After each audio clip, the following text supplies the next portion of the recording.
Hello everyone, wherever you're tuning in from. Good morning, good Good morning. afternoon, good night, good evening. Again, this is All Mercy Psychiatry and Wellness talking about mental health again or any topic that relates on mental health. Remember, if the inside is not sustaining, the outside will not sustain as well. Today we are talking about adolescent health. Adolescence is a critical stage of development marked by rapid physical, emotional, and cognitive changes. Think about it. If you are an adolescent, what changes are you going through now? If you were an adolescent, think about your experience.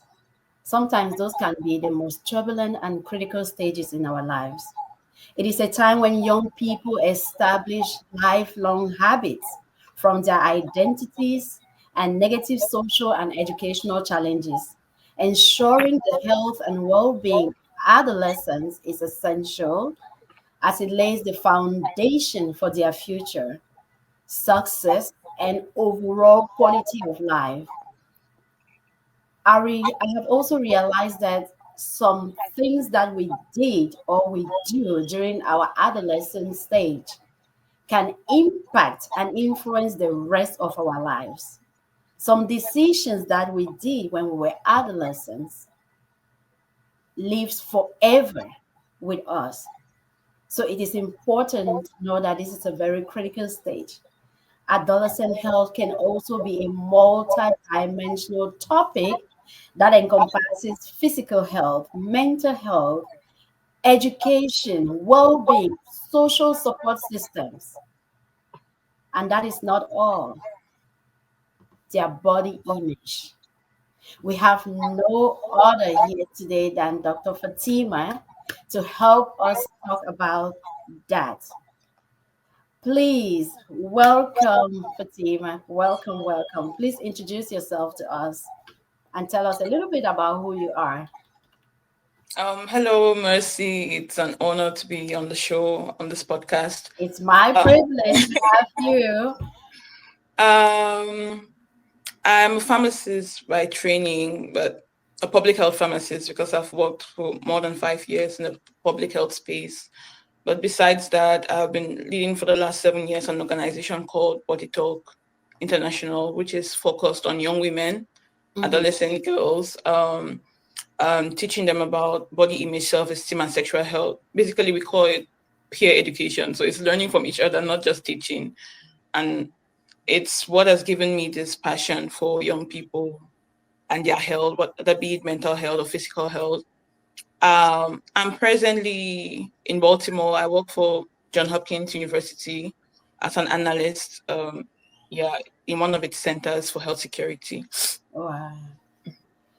Oh, thank you so much for honoring this invitation. We are honored to have you. We are so honored. I want to start by what inspired your passion for adolescent health and education.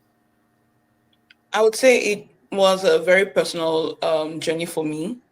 It started with my own experiences. As you introduced, adolescence can be a very turbulent time. You don't know what's happening to your Mine body. was so turbulent. Like, oh my God. We can all relate. There's a lot that is going on, both emotionally and physically. Your body is changing. You don't know Mhm, why. You get your first period. You don't know why. And sometimes, if you don't have the information externally, you begin to question yourself. So for me, my adolescence was turbulent in the mental sense, in that I started experiencing depression really early, even though I couldn't identify what it was then. And I was very insecure in my skin. So it kind of informed some of my decisions right up to adulthood. And it was not until I started talking with friends that I learned that it was a common thing that a lot of people were going through. So that's right. what bred my interest in talking to young girls, hearing their experiences, and sharing mine, basically. Hmm. My adult, I can't even say it here. Sometimes I think about my adolescent and I'll call my mom. I'm like, thank you. She said, for what? I said, nothing. Thank you. Like, and that's why I talked about the support. Sometimes For those who did not have the support that some of us had during that stage, they ended up very differently, very differently. Some adolescent decisions or mishaps or actions can define your whole future. I want to dive in you, Dr. Fatima, from your experience. What are the biggest health challenges facing adolescents today? Well, coincidentally, both of us are Cameroonians, and even if we're both living in the United States right now, I think most of my experience has been working with young girls in Cameroon and other African countries because Body Mhm. Talk has members from about 9 other African countries. Right. So rather than talking about health challenges in terms of all statistics, there's 1 million heart attacks or this, I'll talk about what are the main drivers of young people's health currently. And the first one would be information, access to information. It's either over information or under information or misinformation Oh, yeah. Yeah. about their health, about what constitutes good health, about Mhm. what constitutes good practices. Another thing would be mental health, drivers of mental health, whether it's social media, whether it's just this natural hormonal, emotional changes of growing up. And so for me, those are like the two main intersections that drive kind of everything that affects adolescents, from the rise in depression to eating disorders to even cardiac and other body health issues. There's been a rise in young people dying from sudden death, heart attacks, which was never the case before. So all So, of this for me, I so think the it's main drivers rising. So it's rising than it was before. is rising than it was before. So for me, it will be information, mental health, and I'll probably add last eating habits. Oh, yeah. Yeah. Yeah. Our eating habits are changing, our social habits are changing. So Yeah. those Wow. are the drivers. I like something that you said though, over information, especially in the media these days, with access to all kinds of information overload. Everybody is talking, everybody is the news, everybody is a channel. You don't even know what is authentic. Like you said, misinformation. You're not even sure what is the right information. This A will say do this, B will say lean on this. Even with nutrition, today this is good, tomorrow this is not good. You get Exactly. confused all over the place. And even with adolescent nutrition, what are we paying particular aspects to as they are growing up? What is the need for their body and stuff? But I want to ask you this: how does education play a role in shaping better health outcomes for young people? Education is one aspect that cannot be overemphasized. And Mm-hmm. education, not just in the formal sense of our school should be doing this, our teachers should be doing that, but like both of us are from an African setting, there's a saying that it takes a village to raise a child. And this Mm-hmm. is true in any setting. You need your parents' support, you need your siblings' support, you need your local community support to educate you on different aspects. The school might teach you the standard knowledge, but your home teaches you those coping mechanisms, those emotional maturity Yeah. themes, those resilience themes. Those come from your experiences from your home, from the people you interact with, maybe outside Right. of the formal setting. Right. So education is very important, and I think the sort of education, sorry, that we need is not just this is the right information, take it. It's about how do you, they call it like not just emotional thinking but creative thinking. How do you filter out the information that you have? Because we're Right. in the new era of there will always be the information, as you just said, but Mm-hmm. how do you use your brain to filter out what is right and what is wrong? How can you tell what to believe? How do you look for the evidence to support what you're thinking? So most young people need to have those decision making skills in Yeah. order to filter out the information that they are receiving as it influences their lives, as it Do you, reflects do on you them. think that sometimes as parents, we leave some of the education for teachers to deal with instead of grounding them, giving them that foundation, and what they are learning in school is just a supplement to what we are already teaching them at home? That is true. A lot of parents, especially in our modern times, we get so busy. Most jobs now are very hands-on intensive. Even if you're working from home, most parents don't have the time or can't create the time or find it difficult to create the time to have those relationship building activities with their children.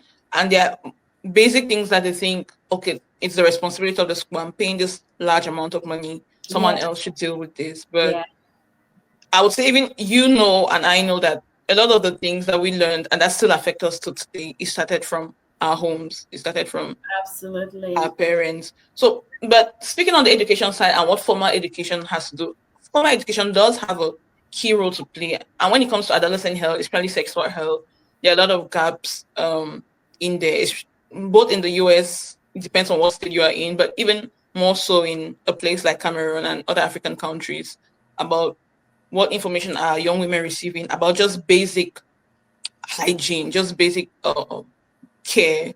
What are Right. young men receiving about just basic puberty changes and things like that?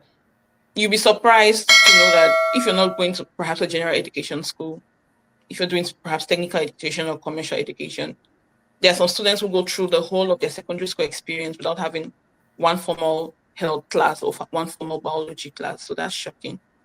That is very shocking. That is very shocking. And that is a lot, that is a disservice even to them. Especially when some parents, let me acknowledge who are those online. Alexander, thank you for joining us. Mami Annie, thank you, sis, for joining us. And yes, we can respond to all your questions later. Parents sometimes forget that it is our responsibility to teach these children the basics, the foundations. Like you talk, especially with sexual health. Some parents are not comfortable teaching their children that. Why do you think another person should teach your child something that is so vital, so important, that can influence their whole life later? Why do you want to leave that big, big responsibility for someone else? It is hard. Can you share some key takeaways from your work in Cameroon and other communities? I'll probably love to discuss that when we break down into the details of that work. But I'll say just overall, my main takeaways from my work with young people and parents and educators over the last 7 years is that young people want to learn. It's not that they don't want to learn, they want to learn, but sometimes they don't know how to learn and they end up learning from the wrong sources, from friends, from wrong advice from friends, Mhm. from wrong social media blogs, trending posts, from celebrities that are not proper role models. Yeah. And so they need a space where they can share openly and get information that is reliable. And I think that's the kind of space that Body Talk created. Body talk, And need to check that out. Hey guys, yeah, body talk. and secondly, there is nothing for young people without them. So it's not just about if you're creating a program, whether as a school or as an NGO or whatever organization you are, don't just create this program out of thin air and okay, this is it. I'm sending it out to them. Create it along with the people who are concerned. I started Body Talk when I was I'm dating myself now, but I was I think 22, 23 at the time. And so it was very much the average age of young people on the people Where, on the where group were was you at that 20. time? I was in pharmacy school. I was completing pharmacy school at the University of Yaoundé. Right. Yes. So the median age of the group was about 400 members, but the average age is like 21. To tell you that it's the young people themselves who are sending in the information about what they want to learn. So it was very much a shared experience. So young people want to be involved in things that concern them. Don't just create a program Absolutely. and dump Absolutely. on them. And this one seems counterintuitive, but if you cannot beat them, join them. This is to say that there are a lot of things that are used as negative vehicles to communicate. Social media is one where a lot of people say, yeah, our children are addicted to social media, I'm or still they are thinking following. you cannot beat them, join them. I'm thinking now about my own kids. Like, So basically, what I mean by this is that use the tools that yeah. they are attracted to, which is usually used for destruction, use it for good. For example, you're doing something like a podcast, the Mm-hmm. very media where people share very wrong health advice, use it to educate on good advice. So while they're scrolling through their fields, they might be able to stop and say, oh, this is something different. Let me listen to this. Right. So use the very mediums that they use to communicate with them. So for me, I think that's like the three main Right. ones. And being in different cultures in your time, what role do you think cultural competency play in adolescent health advocacy, especially if you want to compare our culture back home with the culture that we have here? Where do you see cultural competency? That is a huge thing. Not just even say the West versus the South. Talk about even within a country like Cameroon or within other African countries, having a platform where you have people from different countries Mm-hmm. sharing different experiences. There were a lot of cultural elements that came in. Someone will say, oh, for us, it's okay to do this when I'm on my period. Another person will say, in that tribe or in my community, it's not really okay. Mm-hmm. But the fact that we had this open space where it was not about what is right or wrong, but basically just what is the practice. And once we've shared all of that, then we can come together and say, out of all of this, which one seems the most logical to me? Which one seems like is the best outcome for me? And I could still address cultural competence being important in the sense that a lot of the programs that target young people in Mm-hmm. Cameroon or other African countries are from international organizations with international staff. And sometimes these programs, though well intentioned, do not capture the ideal needs of the young people they're seeking to address. I worked in the HIV space for quite a number of years. So we had a lot of support programs for young people living with HIV. Mm-hmm. And some of these were just directives. Okay, this is the target we have to meet. This is the target we have to meet. But few people took the time to evaluate what do these young people actually need. So it comes back to what I said initially of nothing for them without them. If you're talking to the people who need the service, then you become competent in understanding what they do need. It sounds easy, I know, but it's actually really difficult. It's difficult. Yeah, it's difficult. It's difficult to come into a community where you're not familiar to start understanding why they do what they do. Take something as controversial as female genital mutilation. If Yeah. you're going into a community and you're trying to fight against this practice, sometimes your intuition is to just go and start criticizing and say, okay, we've come to bring the solution to stop it. But if you want to make the change, you have to have the buy-in of the community itself. And that means listening to why they do it in the first place. So addressing the why, Mm-hmm. not the practice itself. Why do they do this practice? Maybe Like it's to honor you're not this, it's just to do coming that. with you're not just coming to give them your own idea. You want to understand from their own perspective first, then you share what you know as well. Exactly. And this relates even to one-on-one conversations as a parent to your child. Mm-hmm. Most of from our African homes is very domineering where your parent will just say, this is the law, do it like this. But there's a point for putting down the law, and there's also a point for saying, why did you do it like that?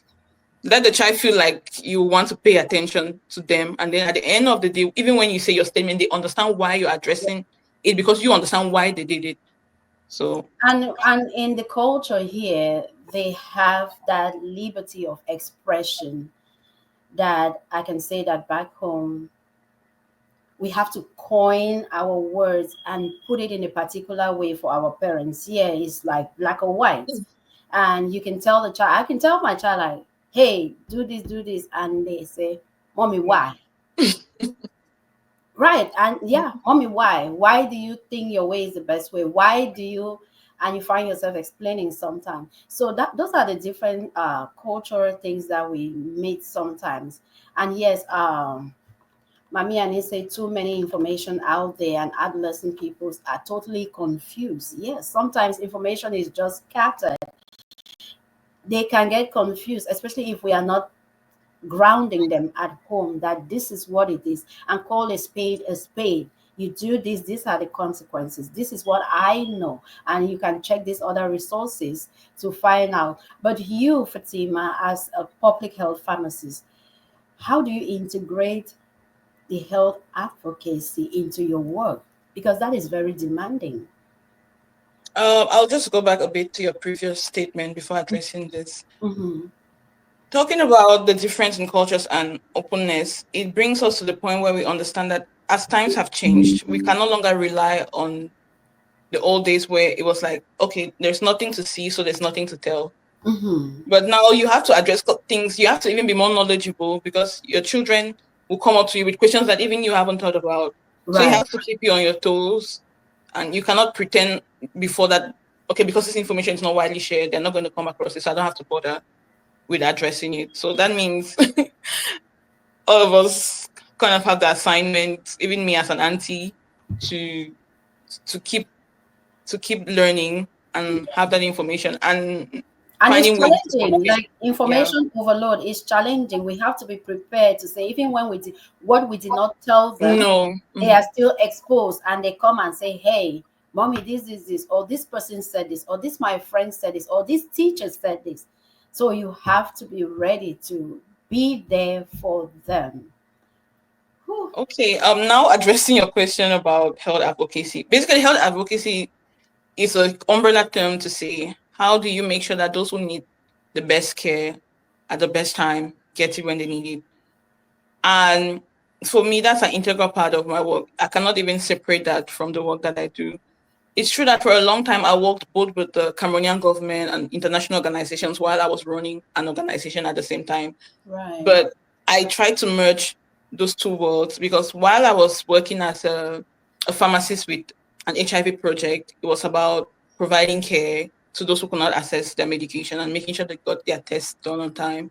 And on the other hand, I was running an organization about educating people to even prevent those infections Right. in the first place. So it was about tying Mm-hmm. those two together. But I've always had such a passion for adolescent health that it's always been at the forefront of the work that I do. I remember in 2021, I did this project with the Global Fund for HIV and tuberculosis and malaria, where we were looking at supporting young people's decision making skills when it came to HIV, not just as individuals, but even in the projects, just what I said, where we no longer want organizations to just come in and create projects without the young people's buy-in. We Right. did that in like the Southwest region. We worked with health districts and district health officers and educated young people about their rights and the kind of steps that you can take as a person that is seeking care for HIV and had those conversations. So for that's one concrete example of advocacy where it's not just between two people, but you're actually taking it to To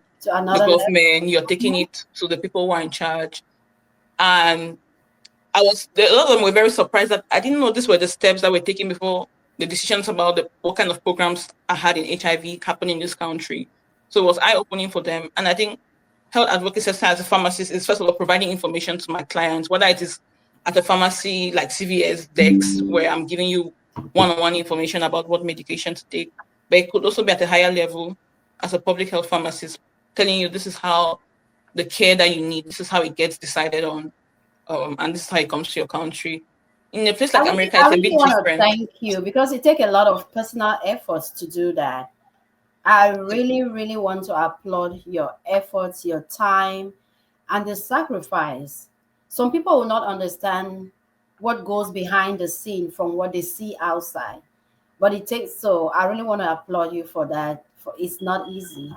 If everybody could do that, or if most people could do that, I think our adolescents, we can serve them in a much better way as well, to groom them to be these wonderful adults that we want them to be. I think we are wishing them to be exemplary, that we are not setting the ground, the stones for them to step over and be that. So thank you for all you do. It is not easy. It is Thank you. seriously not easy. That I could not do it on my own. Body Talk had a team of 11 coordinators who were women who were professionals in their own fields, but were full-time volunteers and ready to show up at any moment to work.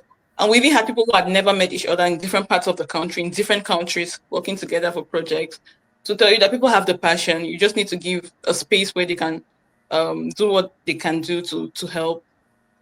And be willing to put their time to participate, and not only that, to believe in your cause, Exactly.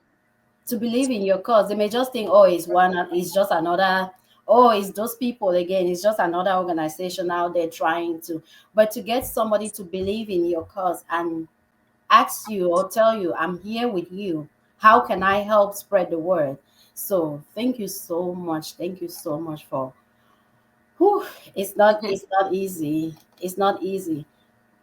Being in school, working, and sacrificing time to fight for something that you believe in, to serve other people's needs. So thank you so much. How do outbreak response strategies impact adolescent health, especially in vulnerable communities? This question is kind of a tongue twister because this is Especially in vulnerable communities. yeah, I will maybe take it to COVID because I Yeah, started most of my public health work at the beginning of COVID at one of the regional health delegations leading COVID response. And it was very challenging at that time because it was an unknown. And with most outbreaks, if you're responding to a new infection, you don't know who is most affected. You don't know what to do. Luckily for COVID, or unfortunately, I would say it was not so lucky. Older people were more affected. at least. So Mhm. it kind of directed that response in that sense. But I've worked on other projects or other infections where young people are the ones that are most at risk. For example, cholera. Okay. Working on cholera outbreaks in the southwest of Cameroon is a very recurrent Mhm. activity, and we had places like Bakassi that are very difficult to reach. And then Absolutely. you have children. Children are very sensitive to cholera, so it has been difficult. And having a response is outbreak response means that breaking it down to say who needs me first, who needs me most, and how can I get to them quickest. For example, Bakassi, I remember the This one I WHO have had, prioritizing. yeah, WHO literally had to hire boats to carry medication um, to people there because they were unreachable due to the crisis and due to the nature of the region. So basically just saying that outbreak response is not just for adolescent health, but it's about prioritizing who needs care most. In sexual health, we don't call it outbreak because it's something that is within the community. Like HIV is a pandemic, it's not an outbreak. So young people have seemed to be very much at risk for HIV. Mhm. For example, a younger is 8 times more Is likely it to get still HIV. is that still the statistics, or that was the statistics? No, it surprisingly it is still a current statistic as the last presentation I did on this was 2024, and I had data from 2022, 2023, which was talking about um, the last survey, the last national survey that was done. And I think I worked with other countries as well on that project. So there were other countries that had similar statistics. I think even in East Africa, some of them are worse, Mm-hmm. have worse statistics about the likelihood of infection. So young girls, adolescent girls between the ages of 15 and 24 are usually twice to 8 times more likely to have an HIV infection. So that tells you about who to prioritize in a response. So that's why a lot of Let me projects have ask you this targeted them. though. Do you think the prevalence with time, do you think the prevalence is increasing or decreasing? No, definitely it's decreasing. A lot of countries are hitting their Oh wow. target of yeah, of detecting it early, putting people on treatment early. In Cameroon, I don't remember the exact figure, so I don't want to be misquoted, but there's been a significant drop from 2002, sorry, to 2022, which was the 20-year gap that was measured. So there was a significant drop in the prevalence, but the fight continues. The fight continues. I think it's something that, so long as it's there, we'll keep talking about it. And with all this that you're doing, what lessons did you learn from managing pharmaceutical supply chains for HIV sites? It may be here, it may be back home. Well, I mostly did supply chain work back home for Okay. COVID and for HIV. For me, I would say supply chain, for those who are not familiar, is basically how medication gets where it needs to be. So having the right medication at the right place at the right time with the right quantity for the right cost. And coming from a country For like the Cameroon, right it's heartbreaking. cost. For At the the right right cost, cost. it's heartbreaking because that ball is usually dropped on one part or another. Sometimes the quantity is not enough. Sometimes it's the wrong product. Sometimes it doesn't get to the right place. For example, I was Sometimes working, it's not affordable. sometimes it's not affordable. So basically, what I learned in all And of this is sometimes that some there's a lot of people work to be. cannot have, it's not accessible for everybody.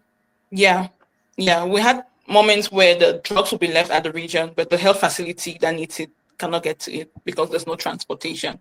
simple things like that. In America, there are other, you're a healthcare professional in America, you know the challenges facing the health system here as well. It's not as rosy. There's about cost, insurance, access. Those are also issues that plague the American healthcare system.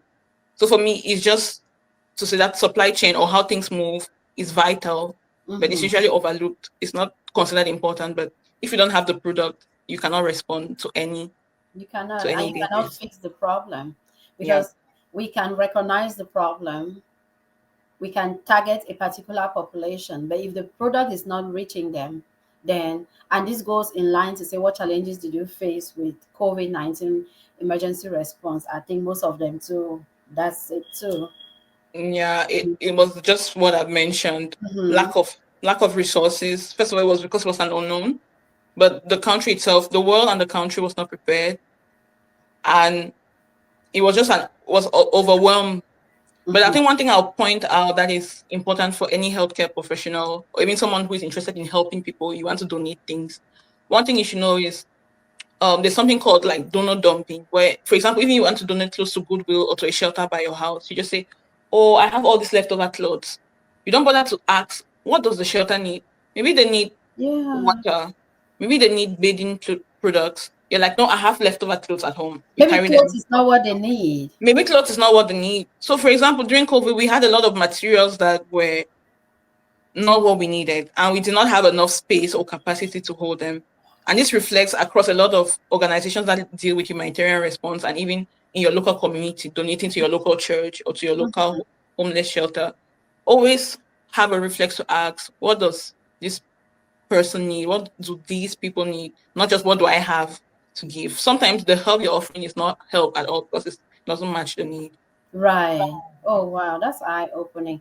It's not like, oh, I'll keep storing this and take it to the shelter. You want to inquire, what do they need at that time? Maybe it's just food, even. Maybe Exactly. it's food. Maybe I'm going to give all these 3 bags of clothes and even buy some other clothes and add there. Maybe they just need food at that time. Maybe I just need to stop at the grocery, pick some stuff and take it there. So that's an eye opener. I didn't really think of that too sometimes.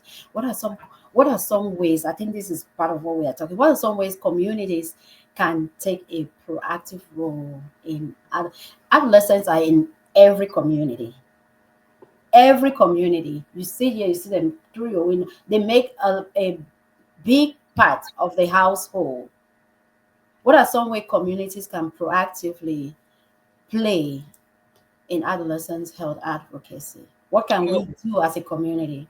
we literally already We all answered this. belong in a community. Yeah, we all belong in a community. What are We all belong to the community, and we already answered this. Mhm. It's having those conversations, sharing responsibility in supporting young people, not just leaving it to school systems, Making or time for them? making time for them, and um advocating for them in the sense that if you're a parent and you're called to your child's school, be interested in learning what the school is actually doing. Like, don't just Be send them to part of the school. PTA. Yeah, be part of the PTA, follow up what is the school giving Mhm, my child, mhm, and how can I even support the school better, support my child. mhm. So be active, or if your child is even in church, make sure that you understand what are the principles that, so basically be present in every space where Right. your child is concerned. You must not know everything, but showing that You're willingness to making learn. me now. I'm thinking of something. Just have a community event. Just make a small community event where it's mostly adolescent. Where before the event, we tell them come with your questions or challenges that you have.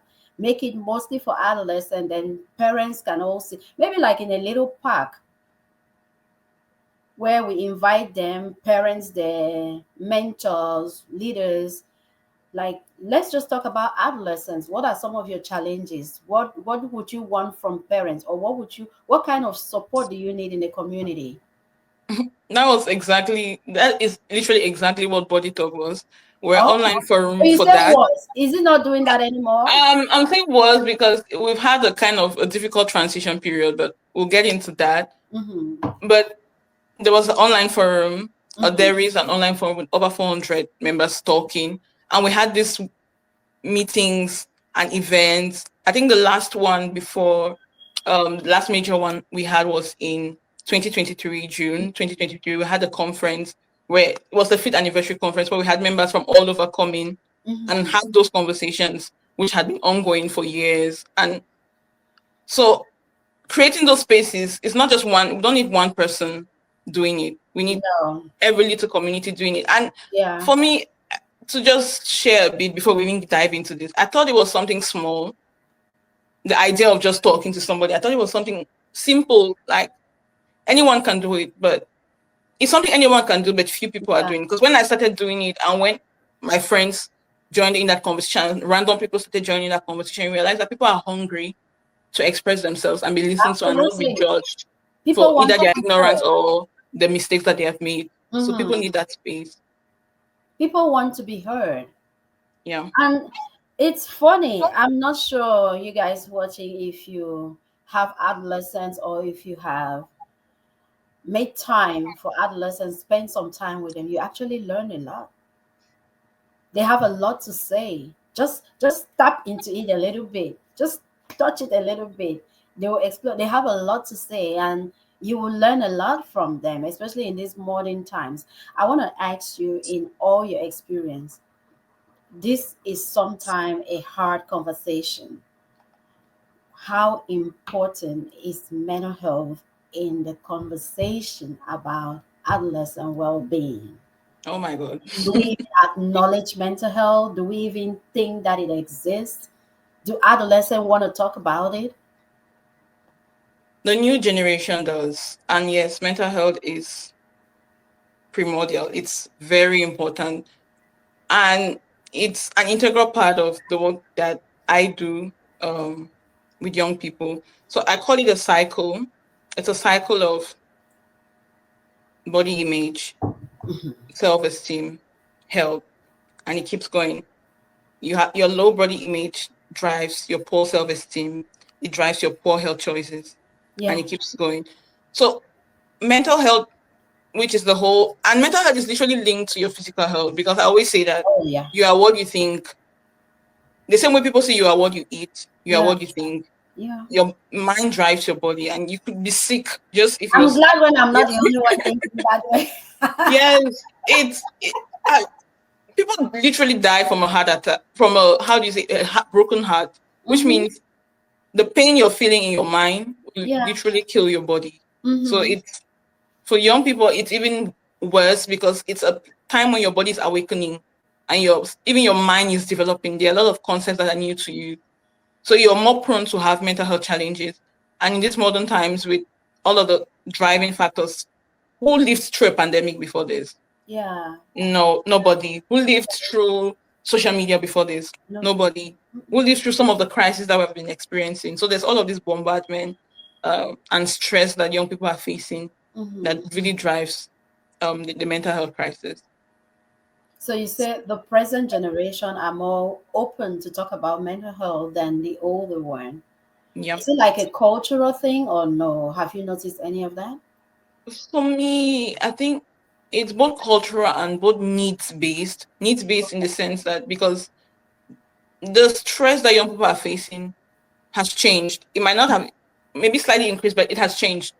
What we experience or what my parents experience is slightly different from what the current teenager is Mm-hmm. experiencing.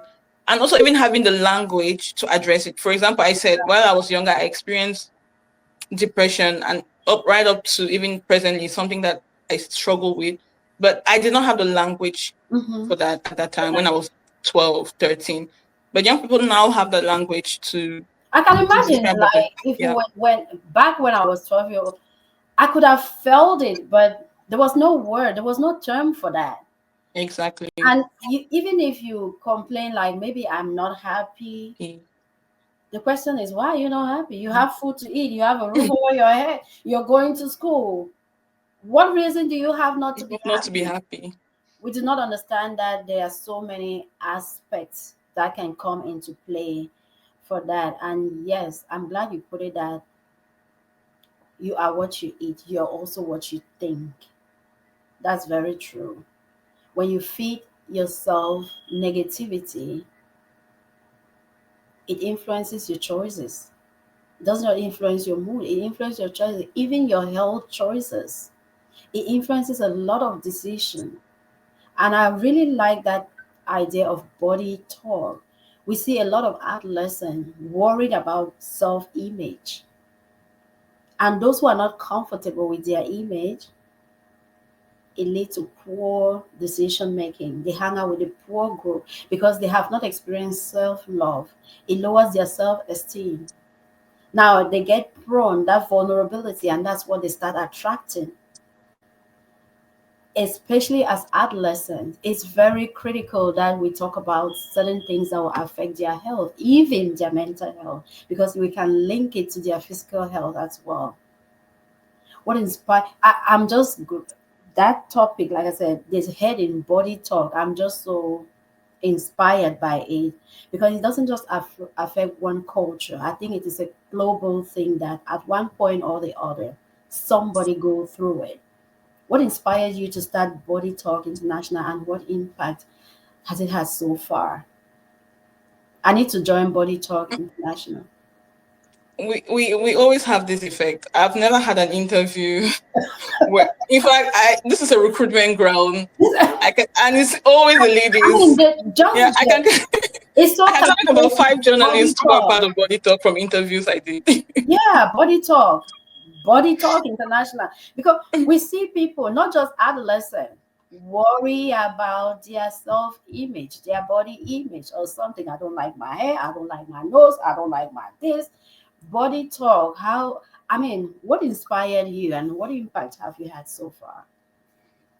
I touched on this a bit at the beginning Mm-hmm. about my personal experience having those insecurities. So it just came about as I was reading this book called Our Bodies Ourselves. It was the first time where I experienced that women were openly. It's a book by, I think it's an American collective of women. It's really Mm-hmm. interesting. As a health provider, you can check it out. And they had this whole section where they had condensed conversations with different women, and they were talking about these different things, not just young women, even much older women, as you said. And I was like, wow, somebody finally says what I've been feeling. So I literally copied it out and sent to a couple of friends and said, Mm-hmm. have you ever thought about this? Have you ever felt like this? And the resounding answer was yes, yes, yes, yes. And they started sharing the stories with me. And I said, okay, let's create a WhatsApp group. Let's Mm-hmm. do a little social media campaign about this. The idea initially was just the women on my contacts. I was Just going to like create, that. yeah, I was going to create posts and we're going to have a 10 days conversation. I was calling it 10 days of body talk at that time. Mhm. That was in 2017. And that conversation has not stopped. And Wow. it grew from like 25 members To to fall. 100 to 400 to And I don't think it will ever stop. I hope not. And for me, the beauty of it was it became not just about one person's story. It was about every person who came into that forum, who Mm-hmm. shared, and it just kept multiplying. Each person who came in, as you said, brought someone else. And then we decided to become a formal organization in 2018. But the Okay. beauty of it is that we kept the non-traditional structure. It was not about your regular NGO.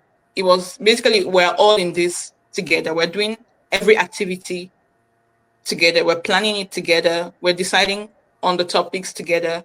So 10 days of body talk literally became the foundation for the work that we do. And we later developed it into a program for schools and an online program. Wow. We've run three cohorts so far. I think the first Wow. That's cohort in interesting. 2020, we had over 300 women from across Africa. We ran it for 6 weeks. So basically, it was email based. We'll send you the content, and then we will have online discussions, and then we'll have social media related tasks. And it was resounding. It was a resounding success. Up to now, I still get goosebumps talking I about know. I can the imagine. experience. Did you see some huge impact in that? The beauty for me, starting body talk, is that you get to see in real time, not just from other people. For me, I will say body talk. I'm the first testimony of what body talk does. It Right. transformed me. Yes, I've always loved writing, but before body talk, I did not consistently do it. I didn't think it was something that was going to drive the work that I was doing. Mm-hmm. I had considered even leaving pharmacy school at one point and going into doing creative writing. But body talk came and was the perfect match for me. I could use the thing that I love, which was science, and the thing that I love, which was writing, to Mm-hmm. communicate, to educate people. And it just developed a whole new side of me. I could Mm-hmm. open up. My mom is in the group. You will not believe that we're talking about things like sex, infections, and it changed even our relationship. Right. All of my sisters, and so a lot of those barriers that I had because I could not talk to, I have a lot of elder sisters Like that you I still could talk struggled in with body things. talk, then you come Yeah. home and be like, okay.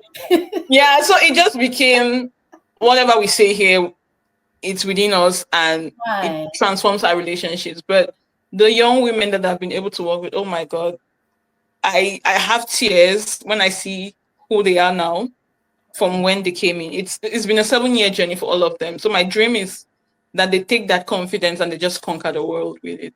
Wow. Maybe chocolate say, yes, girl. Women need to talk about their looks in a positive way and appreciate each other.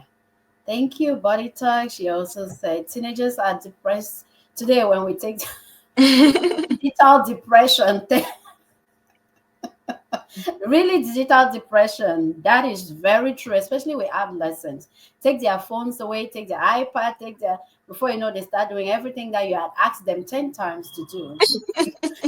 And they did not do it. Thank you, Adele, for joining in. Yes, quite an interesting topic. Uh, thank you, Diane. Very educational, especially the concept of donut dumping. Thank you all for watching. Thank you, Ami and Nene is still there. Thank you guys so much. And I will still say thank you for everything that you're doing. School and starting Body Talk at such a young age, school, work, research, then just doing this for educational purposes to for people's voices to be heard, especially those vulnerable moments when they are so uncomfortable and talking about all this. Thank you so much for taking that initiative. Have you seen or doing all this? Why is body positivity important for young people? And how does it connect to their overall health? Not just their mental health, how does it connect to their overall health with time that you've been doing all this? Going back to that cycle that I Mm-hmm. mentioned about body image, self-esteem, health, especially sexual health, Mm-hmm. especially sexual health, it is something that is very important because body image is how you see yourself. Mm-hmm. Basically, what is the impression you see yourself and how you think other people see you. Mm-hmm. And body positivity is having that positive image of how you look and the way you're perceived with people. But once that is broken, and a lot of the time it's not broken by choice. Children don't grow up. You're not a baby growing up and you start looking at yourself, say, hey, I'm this, I'm that.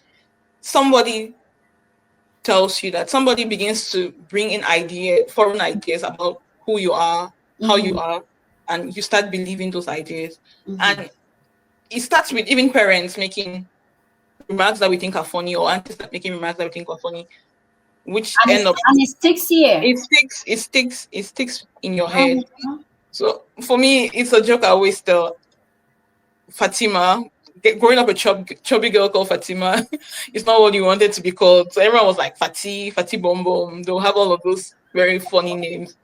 As a child, you might smile it away, but when you get into adolescence and your other insecurities start coming up internally, then I those mean, you may external, smile it away, but it stays in your it subconscious. stays in your head. So Mm-hmm.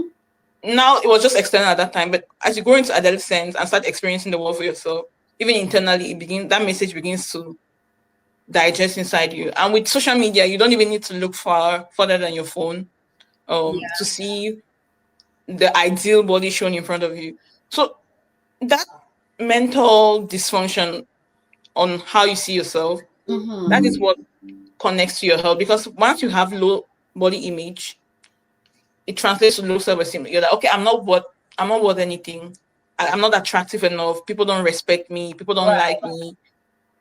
And it leads you to say, okay, what can I do to fix, as you said, what can I do to fix this? It could be, okay, I'll be a tomboy. If you're a girl, I'll be a tomboy, cover myself up. Yeah, I'm not pretty anyway, so why should anybody see? Or it Mm-hmm. could be the other way around. I want to be liked. I want to be seen. And then you just go become maybe hypersexualized. Like, okay, this is what people like about me. If I'm Mm-hmm. sexual, if I'm sexy, if I try that hard to be, then people will like me. And it starts leading to all kinds of entering into the wrong relationships. Maybe a person who's abusive, but because you feel like they accept you. when Absolutely. others don't accept you, you stay in that Absolutely. relationship. Or even um negotiating condom use. You're like, oh, if he has to have sex with me, if he doesn't want to use a condom, it's fine. At least, so it's you're At beginning to least put someone yourself. likes At me. least someone likes me. You begin to give yourself that low value, and it's reinforced with all the people that you meet. The more you attract negative people, the more they reinforce that message I get about yourself. emotional when you say that. With All Mercy Psychiatry and Integrative Care, what we do is we have a lot of adolescents that we deal with.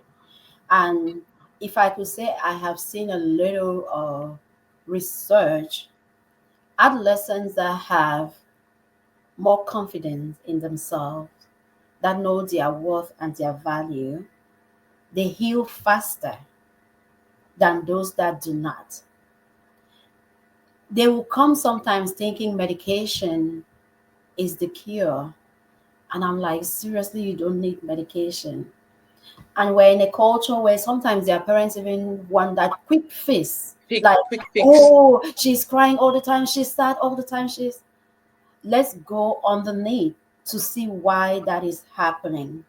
And you have this child who feels so insecure. You have the child who is a people pleaser because they feel like they have nothing to offer. They have to offer everything else to other people. Yes, yes, yes to others and say no to themselves. They feel like they are ugly. And you see a beautiful child in front of you, but they tell you all the wrong things about them. And you're thinking, what is the problem here? And it's true that most of the time, like you said, they feel inferior from what people have instilled in them, from what people have buried into them, from what people have dumped into them. They don't have that mental capacity most of the time to build their own inward resilience. And what we try to teach, and I'll say it sometimes, if there's no enemy within, the enemy outside will not harm you. But look at it this way, it's difficult to instill that in a child, it's difficult to teach that in a child. But if a child grows up with this stability, not just stability, emotional stability, and they have a strong mental shovel where they can dig up their own dirt and trash it out and still be strong and be confident inside, they know who they are. By the time another person tell them you're ugly, they're like, boy, tell me something else. It doesn't really hurt them because they do not have that inward stress already. Because inside there's no enemy. So the enemy outside does not hurt them. Where it hurts so much is when someone outside is confirming what they already believe in themselves. Then it comes about and just drain them and not even that, crush them. And we go through this every day as educators, as teachers. So to ask you, how can parents, educators, caregivers support adolescents in developing a positive self-image? Because by the time they get to me, as a mental health provider, most of them are already just floating, ready to drop, or some have already dropped and even attempted suicide most of the time. If you see, most of the time, the reason why people commit suicide is because they feel like they have nothing to offer. Somebody even says, a child, why was I even born? I am this, I am this. And all you look at is so much in them that they don't see for themselves. How can educators, parents, and caregivers support adolescents in developing a positive self image? As you said, it starts by that strong personal foundation, family foundation, where as if you're somebody in charge of a child, whether you're an auntie, a parent, and whoever, if you're surrounded by a young person, be very measured with your words. I like that, measured with your words. Be very measured with your words. Know that your words have power. So speak life into the children around you. Speak gentle to them. I have I have a whole village of nieces and nephews, Mhm. and I pray God every day. And it even helps me to watch even myself, the words that I speak to myself. Because it Right. starts with you. I think your sound went off a bit. Can you check? I can hear you very well. You can hear me? I can't hear you, but you can sort that out. It starts I with can hear you very the well. words that you speak to them Mm-hmm. and creating that space for them. And you mentioned that parents want a quick fix. So you don't ask about the why. Why is my child crying? Why is my child being disobedient? Why is my child doing this? It's always about, no, they're bad. They want to just destroy me. They want to destroy themselves. Right. And you want to throw the responsibility to someone else to fix it. Go to the psychiatrist, take a pill, fix it. But holding that space, creating that space for your child to trust you enough to even come to you and say, I have a problem. And even if it's something you don't understand, just the fact that you're like, oh, thank you for like even sharing it with me. Right. I'll find out, I'll think of something. Let's find a way to solve this. Even if you try to say I'm feeling sad, instead of being dismissive, I'm saying, why will Why? you be sad? I give you everything in this house. Right. Coming down to say, oh, maybe there's something deeper than this. Let's so basically being present with the young people in your life. This life is crazy. There's a lot to take to distract us. We say that young people are addicted to phones. Even we, the adults, we're addicted They're addicted to to. our phones. Yep. So creating space for them and being even aware enough to seek extra help. It might not be straight to the psychiatrist. Start with your community. If you have a trusted auntie who gives best advice, if you have a trusted pastor, if you have a trusted even school counselor or teacher you think is very involved with the child, start with the Start with. immediate circle and Hmm. then seek further help if it cannot work. But it starts with you. Don't transfer it to someone else to fix. But also understand that sometimes you might not have all the tools. So seeking help is nothing to be Seeking help, ashamed of. yeah. You cannot negotiate seeking help. But when you're doing all this, what are some common myths and misconceptions about body positivity that you've realized? Um, can you check with those who are online if they can confirm that you have the sound? Because I can see the messages, I can see the, but I can't get the sound. Yeah, they say it's fine. Oh, then I will just have to go ahead. I don't know what's Yeah, happening. they say it's fine. Um, Mm-hmm. some of the common myths about body positivity. It's something that has trended in recent years. It's gone up. But people have always thought that it's only fat people who. So okay, body positivity is a way to make fat people feel better about themselves. But as you said, every a lot of people experience what we call body dysmorphia, which means seeing yourself in a way that you are Yeah. not. And it's And it's not actually a about mental health your diagnosis. size, it's not about your skin color, it's not about your height. Whoever you are, you can have that feeling of disconnectedness with yourself and how you look. So it's not a fat people problem. Next, it's saying that it's encouraging obesity, or you're saying everybody's beautiful, so you're saying people should do whatever they want. You're encouraging lack of discipline, or you're saying people should not exercise. For me, it's not that. Body positivity is saying that as you are right now, you are enough. It's saying that as a human being, you're not perfect, but as you are right now, you have everything you need. Yes. And acceptance of who you are does not mean that there's no room for change. Loving yourself right now does not stop you from wanting to be a better person or doing things to improve your health, to improve your appearance. It just means that you appreciate yourself enough because you're working out because you love your body. Right. Hate, nothing has ever come out of hatred. If you're exercising because you're trying to punish your body, it's not sustainable. But if you say, I love this body and I think this is not the best fit for it right now. I think if I do this, I do that, um, I can make it better, I can make it healthier. It's not out of a place of punishment Mm-hmm. or it's out of a place of love and you still get the same result. Yeah. So why should it be that the idea is that you're trying to encourage people to be lazy? It's because we've been ingrained with this thought that beauty is about a particular size, a particular shape, a particular color. So we identify health and beauty as the same thing, Oh no. and it's thinness. I know I know thin people who have the worst eating habits you can imagine. I'm one of them. Like I had this roommate, he lived on pizza and mac and cheese and no exercise whatsoever. But anyone seeing him on this, he's super thin. He's undernourished. He's not healthy. It's not But healthy. because you're looking at beauty and health from that narrow lens, Mm-hmm. you're thinking, okay, this is okay, and then you begin to pass judgment on people who are on the other end of the spectrum. So, Right. yeah. Right. What advice would you give a young person struggling with self-image issues? Okay, this is actually one major topic in the 10 days of body talk program. We call it building self-confidence. I'll probably share with you the links later on. You can attach them Oh to yeah. the live for people who want to learn more. It's 10 steps, but I'll just take my favorite five. The first one is, as you said, start on the inside, Yeah. which means the physical problem is not the problem. It's a manifestation of whatever is going on in your mind. If your Mm-hmm. first instinct is, especially with, do you watch a lot of Nigerian movies? Sometimes I used to. Oh, it's become very recurrent. The amount of cosmetic surgery that's going on, Oh, Brazilian butt lifts, and all of that. Um, the question you can ask when you have the impulse to, oh, I don't like this, I want to change it. The question you should ask first is, why? Ask yourself why.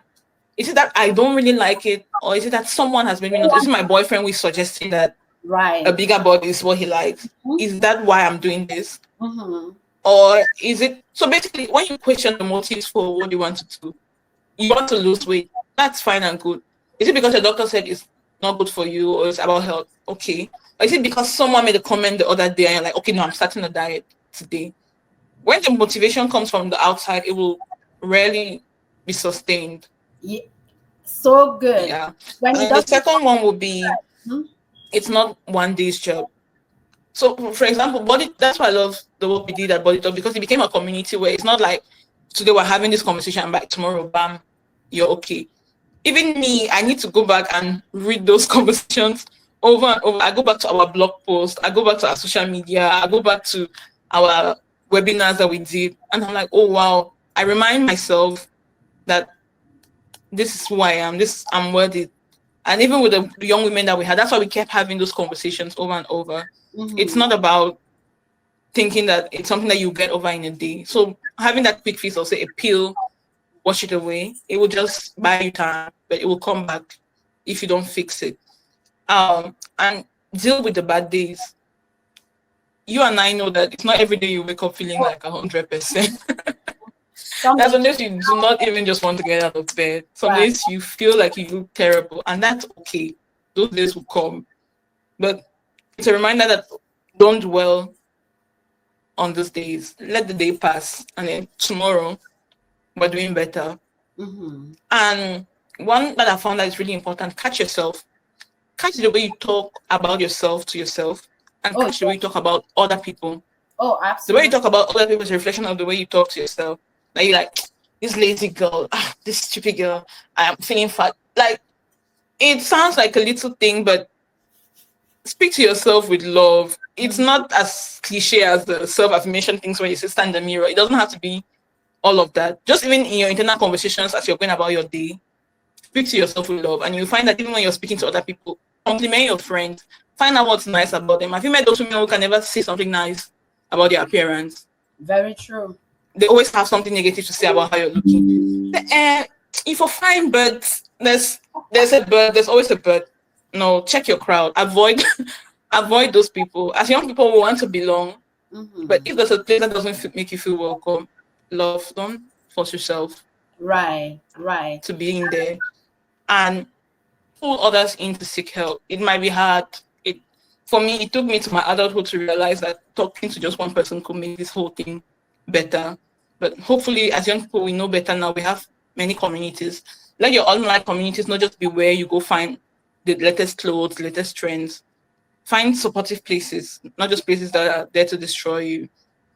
And this is the last one. I don't know whether you're Christian or not, but for me, remembering your maker, remembering in whose image You you were are. made, Mm-hmm. gives you that confidence that you are not a mistake and that he's giving you everything that you need to survive and thrive. So Mm-hmm. that's it for me. Absolutely. We are still in this conversation that by prioritizing adolescents' health through education, advocacy, and supporting network, we can empower our young people to make informed choices, develop resilience, and thrive in all aspects of their lives. Addressing these issues requires collaboration among everybody, the parents, the teachers, the healthcare providers, the educators, the families, the policymakers, everybody. And thank you so much, Dr. Fatima, for bringing this. And thank you, our audience, for all the questions and all the comments. We appreciate you guys. If you could give one message to young people about health and self-worth, what would that be? It's not like you've not given it already. You've given a ton of knowledge. If you could give one, what would that be? It sounds simple, but it's like your body is the vessel that is carrying you Hmm. around this world. And it seems like a superficial thing to focus on negatively.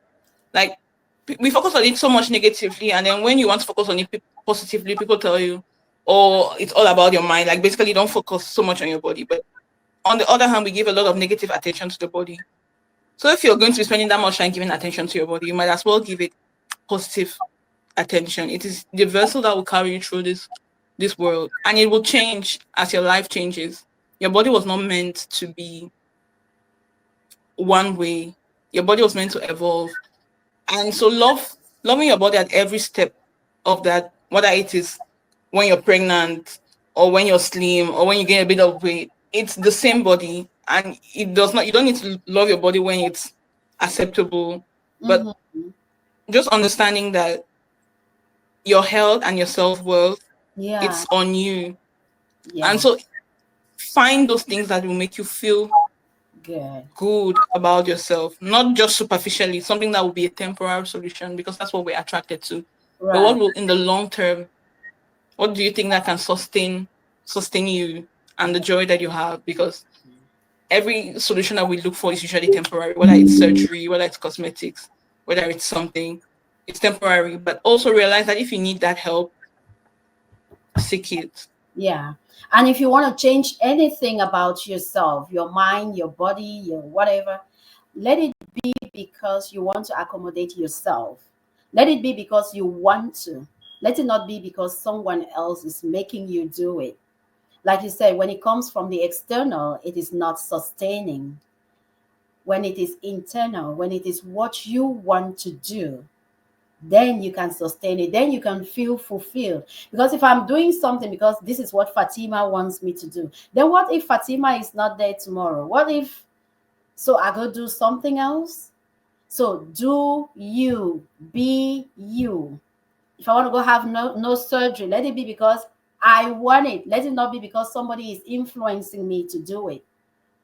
If you don't like what you have and you want to get something that you like, let it be because you want it, not because someone is influencing you.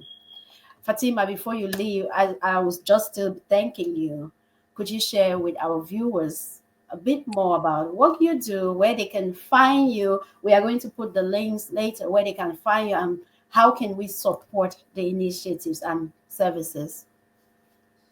So you can find Body Talk. We have a website, www.bodytalkinternational.org, and it has a beautiful blog with a lot of this content that I've shared, a lot of the materials that I've talked about. You'll find articles very interesting that young people can read, and even you, because it's a group that's open to women of all ages. And if you want to join, you can always just email me. My personal email, it's at Ameaka at bodytalkinternational.org.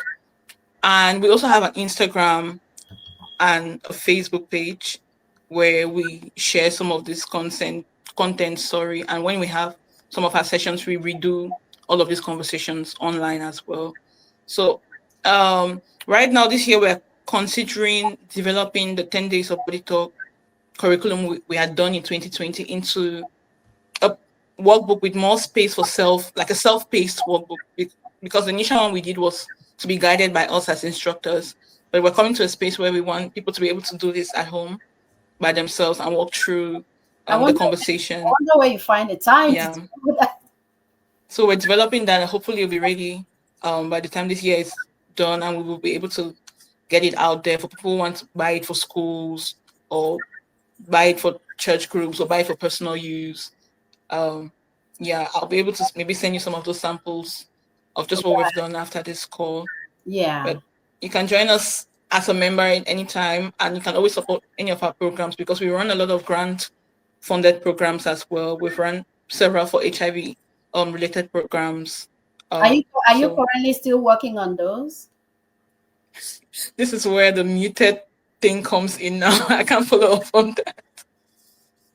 Okay. All right. So thank you everyone for joining us. Thank you so much Thank again. you for having me.